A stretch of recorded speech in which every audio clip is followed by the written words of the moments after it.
Hello, welcome back to Armchair Armory, and the next game is Everton at Goodison Park. A very indifferent fixture most of the time for Arsenal.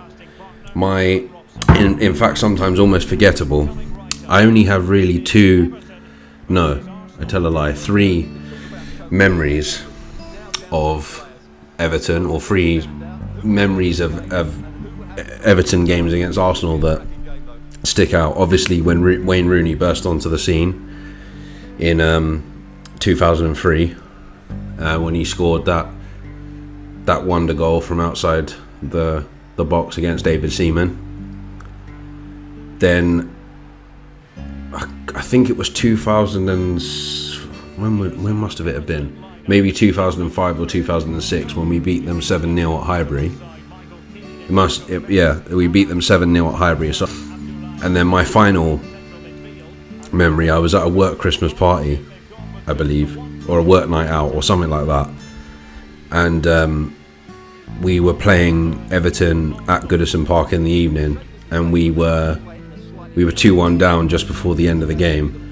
And I remember talking to to a bathroom attendant about it, and he was very like staunch Wenger out and that kind of stuff. So those are my three biggest memories involving Everton. And yeah, as I say, it's always a weird fixture. It's always one of those fixtures that I see Everton as a decent side, especially now with some of the players they've got, including like Richarlison. I know Calvert-Lewin is injured, but I just may as well give him a mention. But part of me is kind of always wary when it comes, especially at Goodison Park, is always wary when it comes to Everton, because they've got players to punish you. They're always in and around, like, you know, just outside the European places, so they're not a team to be. And Rafa Benitez is a good manager, so you know there's no reason why we should be taking this game lightly. Obviously, we've just come off of the back of a 3-2 loss against Manchester United on Thursday just gone. You know, it's been 48 hours or more since that game, and been thinking about it a lot, and I still feel very hard done by the whole thing. I still feel that we were the makers of our own downfall in a way, because the one thing that we keep doing is that we keep taking a lead. We start off really well, take the lead, and then try and, as Thierry Henry said when he was doing punditry for Amazon, like, we just try and hold the lead. And I don't know whether that's coached to them or whether it's because they're afraid to give away a goal or anything like that. I don't know. Maybe Mikel Arteta is like the coach in the third Mighty Ducks film. Shut out. You don't concede a goal. Plain and simple. Who knows? But yeah, it's pretty crazy. Like, I still feel that like there was fine margins. United weren't as good as their fans on social media are trying to make out. To be fair, like Stefan, for example, was very measured in his analysis of the game. But there's a lot of Man United fans out there, especially the ones that appeared on like AFTV last night, that are like proper gassed, as if like, oh yeah, this is the start of something new.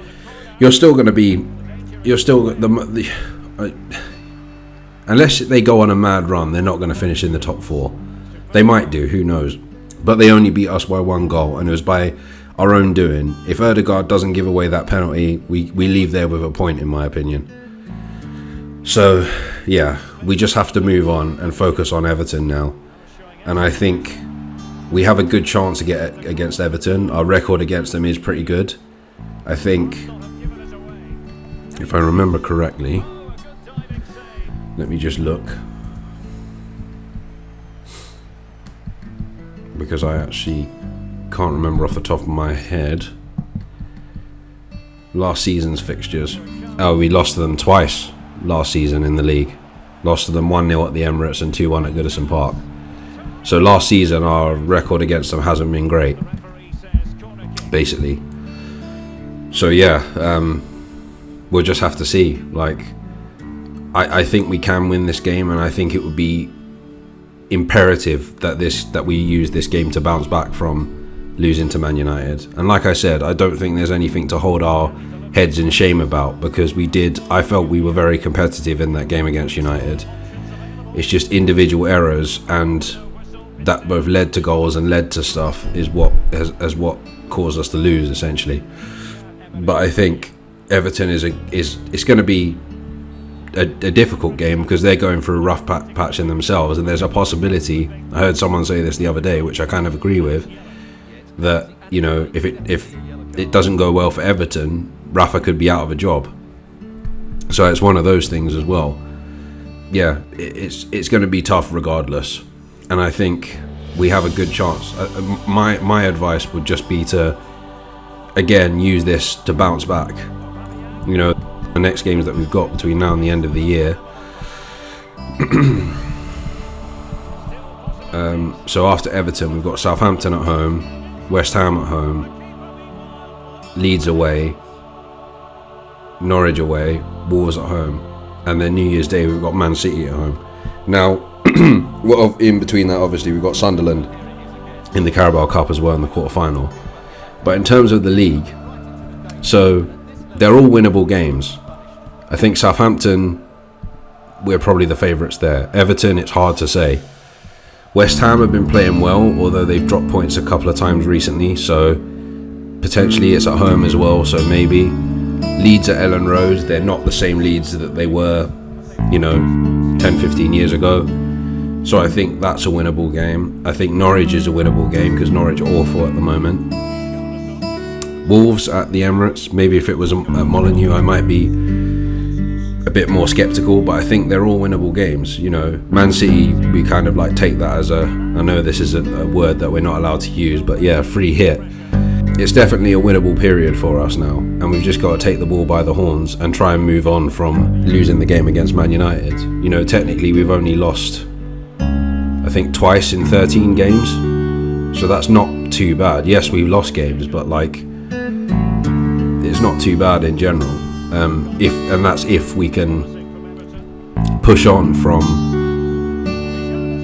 here and get a win against Everton. But it's going to be tough because they're always pretty decent at Goodison Park. One thing I do know about Everton is that their home form is normally quite good. Apart from, I think last season their home form wasn't great, but normally their home form is quite good for the most part. So we've got to take that into consideration. In terms of how I think the team is going to be set up, or how I think the team should be set up, I think Martinelli should probably retain his place. He was probably, along with Tomiyasu, was probably one of the best players that played on Thursday night. I also think that Aubameyang needs a rest. He's been misfiring for 2 or 3 months now, and I think maybe it's a time to starting Lacazette, even if it is just for a change, because at the moment that's where I feel we're most stifled. That was one of the things that I had a problem with on Thursday, is the fact that there was no end product, there was no creativity there. So I think it will probably be the same lineup, but Sambi will probably come back in for El Neni. I think Martinelli will probably remain in his position, and I'm hoping that Lacazette starts over Aubameyang, but here's hoping. In terms of score prediction, I think we probably will win this game. I think I predicted 2-2 for Man United, but yeah, for this I think we will win this game. I'm going to say 2-1 Arsenal, because even though Everton have decent home form, I don't think that, they're missing Calvert-Lewin, they're missing quite a few players, so I do think that we've got a good chance. So I'm going to say 2-1 Arsenal. Famous last words. Right, I'm going to leave it there. I will be back again after the game on Monday, so until then, take care and stay safe. White, Tomiyasu, Bukayo Saka, Lacazette, Tavares, really sitting deep now, that could be problematic. Pierre-Emerick Aubameyang's well-timed pass here. What a save!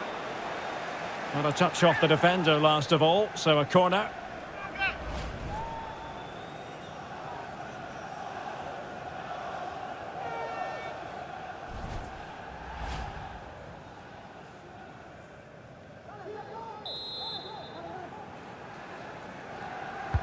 And over it comes. Well, he dealt with that ball played in rather well.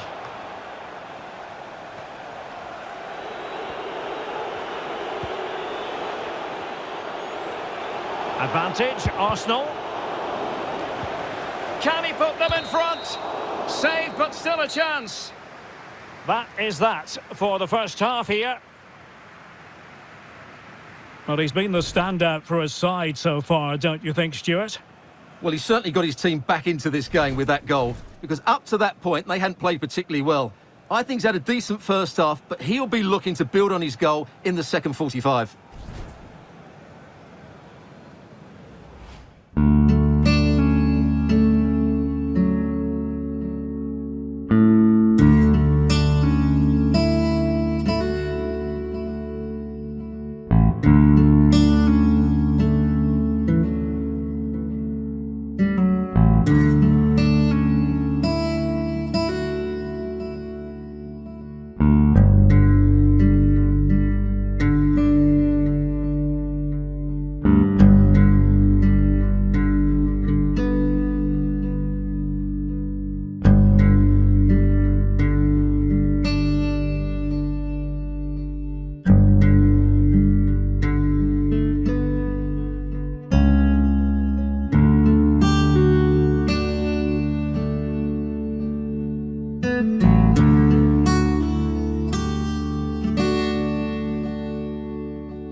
To the second half then, and these two sides are locked together. Just can't really choose between them at the moment. Well, he's beaten his man comprehensively. Takes aim, and a goal to re-establish their advantage. Just look at the celebrations.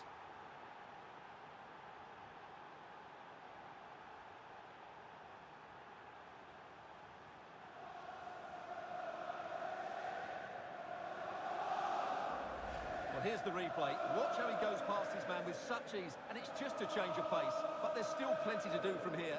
He hits it so well, though. Lots of pace, lots of power, and the keeper just can't react in time. It's a great strike.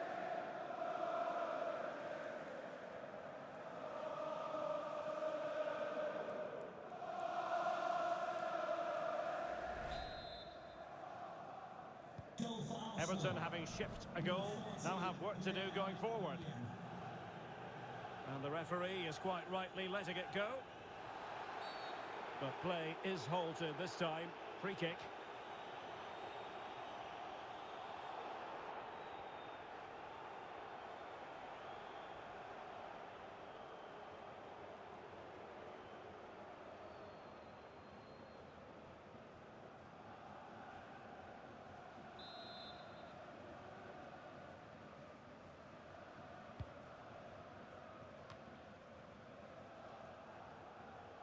Losing possession a bit easily.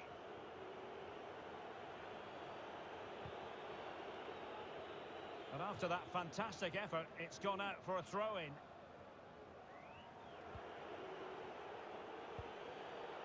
Albert Sambi Lokonga.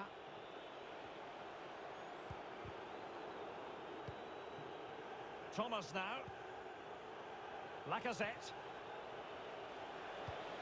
Oh, Unable to get a body in the way.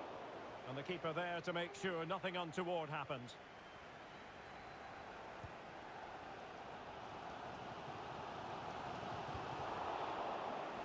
And they'll get ready for the throw-in.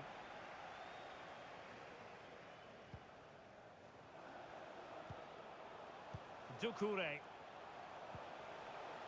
Coleman.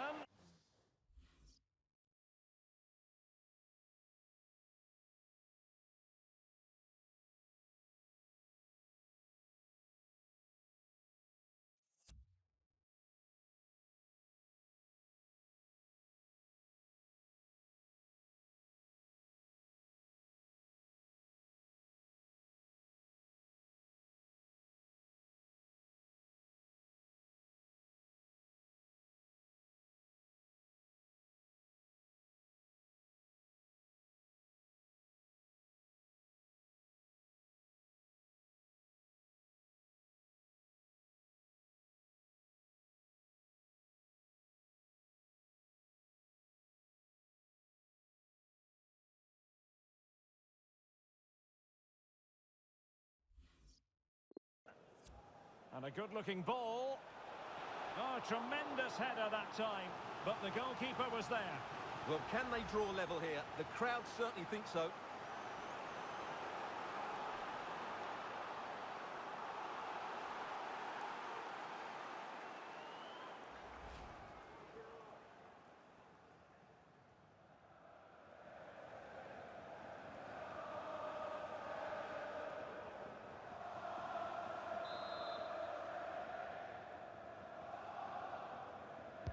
Let's see about the delivery. Insufficient guile from that corner. Keeper's ball. And they do like to press whenever they can. So half an hour remaining. And a goal to increase their advantage to 2 overall. That little bit of a cushion. Now it's all about keeping the concentration. Well, here it is again. He goes past his marker so easily with just a drop of the shoulder, and then the shot could not be hit any better. Struck with such venom. Great goal.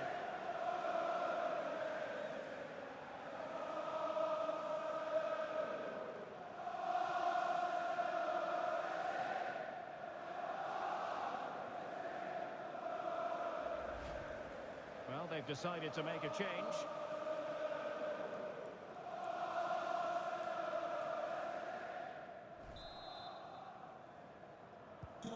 Well, it's a tale of 4 goals in this match now. 3-1 it is. Substitution for Everton. Coming off the pitch, number 11. Doucouré. To be replaced by 26, Tom Davis. A foul, but no whistle. Instead, advantage with Arsenal. Well, actually, Derek, this is a big moment here. Well, the shot more than decent. It had power, just couldn't find the target. Well, perhaps he thought he might escape punishment. Not the case. It's a booking. Substitution for Arsenal. Coming off the pitch, number 9, Alex Lacazette. Coming onto the pitch, number 8, Martin Odegaard.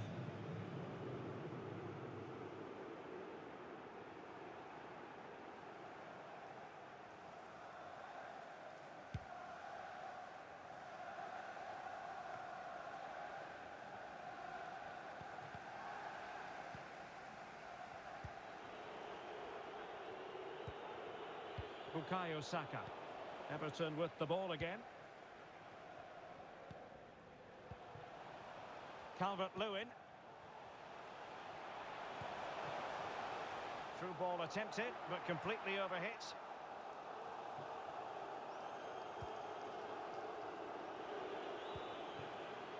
Saka.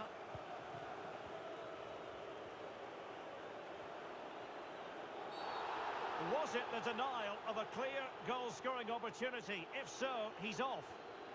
Well, I have to say, the crowd are right. They need to start winning the ball back higher up the pitch. And the referee didn't have much choice. A sending off it is. Yeah, no complaints there. That's a sending off all day long. Coming onto the pitch, number 4, Mason Holgate. Substitution for Arsenal. Arsenal. Coming off the pitch, number 7, Bukayo Saka. To be replaced by number 19, Nicolas Pepe.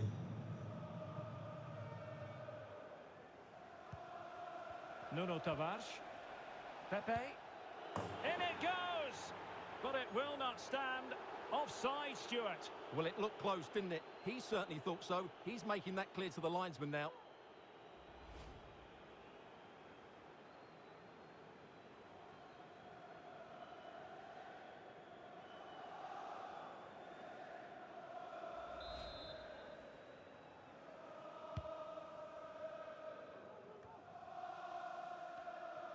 Now we're inside the final 15 minutes. The Gunners have lost the ball. Richarlison showing teamwork and commitment. Martin Ødegaard. Oh, a lovely ball. A goal! Another one! It's turning into an absolute demolition job.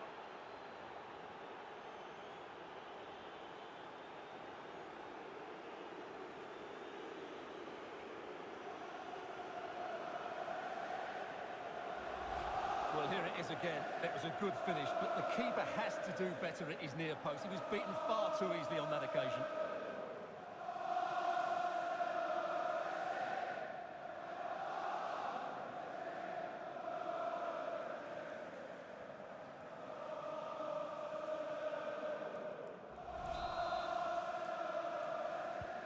It's a massive lead, and it's very hard to imagine them losing it now.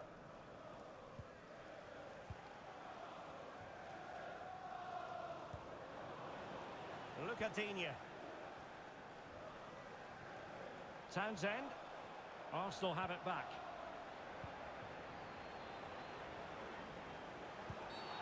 When you're on a yellow card, you've really got to tread oh so carefully. Well, no card, but the referee making it clear next time there will be one shown. Substitution for Everton. Coming off the pitch, number 14, Andros Townsend.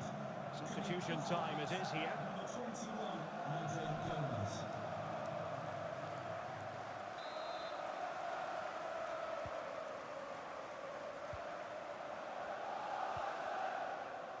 Martin Ødegaard. And no way through.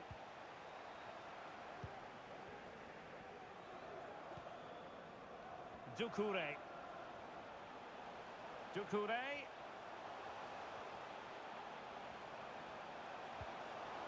But nothing comes of it. Can they hit on the break? Oh, in with a chance. Can he finish? Straight at the goalkeeper then.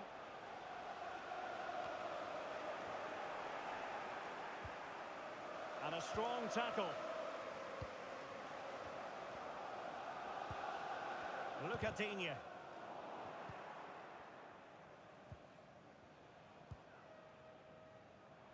Doucouré. That's how to blunt the edge of the opposing attack.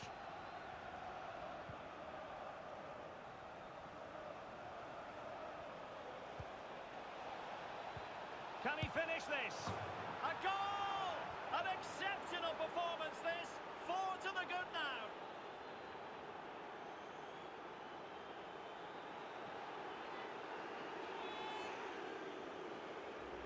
Well, just look at this again. The speed of counter-attack is so impressive, and while the finish might not be the cleanest of strikes, it's still good enough to beat the keeper. What a lovely goal that is.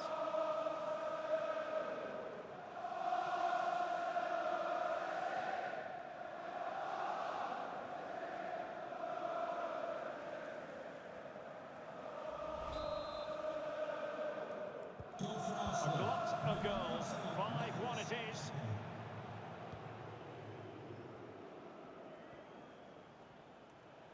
Has a go. And a fantastic diving save.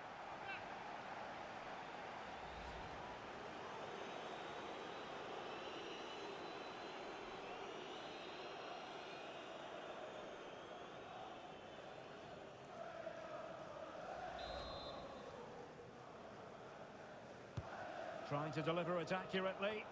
A deft clearance. So there goes the final whistle. It ends in a victory for Arsenal. Maximum points for them. What did you make of it all? You're absolutely right, Derek. Their attacking play was excellent, full of energy and pace, and the midfield completely dominated the game. It was a great all-round performance. So, fruitful as far as Pierre-Emerick Aubameyang is concerned. How would you sum up his performance? Well, I'm not concerned about him missing a few chances.